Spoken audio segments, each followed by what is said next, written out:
we go on looking at the fruit. Representatives of various churches today appeared before the Senate committee probing the discovery of mass graves at Shakahola Forest in Kilifi to table their recommendations on the regulation of religious institutions. First term.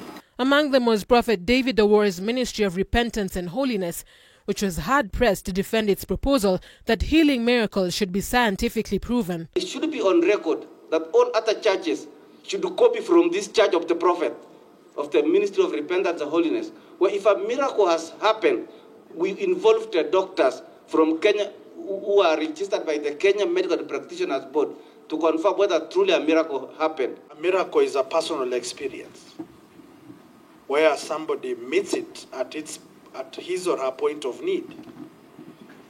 What if the miracles that people have and the personal experiences cannot be justifiable by a medic? How do we categorize it? The Senate has also questioned Owuor's representatives over the church's constitution, which refers to the preacher as the ministry's undisputed leader. It is like the prophet cannot consult anybody on anything, any decision. He can discipline, he can sack, he can transfer, he can do anything. You continue to reference Dr. Owuor as the mightiest prophet of God.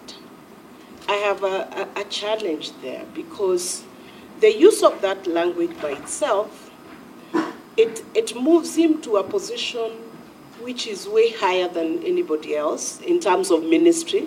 In the spirit of the letter, yes, that constitution, yes, in the hands of another person, yes, will certainly... You would not recommend it? Yes. The committee floated a proposal to ban broadcasts of alleged miracle healings, a suggestion the church shot down. Owuor's congregants have argued for self-regulation, contending that the current regulatory framework is adequate. A crime is a crime, whether that crime is committed by a Christian or a Hindu, whether committed by a lady or a gentleman. Murder in regard to Shakahola does not need a new regulation. Also present at the meeting was Bishop Margaret Wanjiru of Jesus is Alive Ministries, who has proposed a 4-tier self-regulatory framework for churches.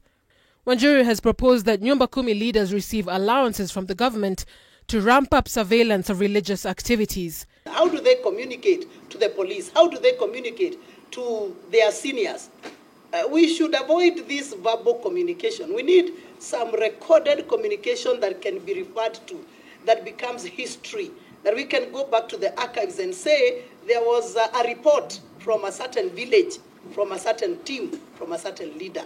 So that way we'll be able to hold them accountable and responsible for what is happening at the grassroots.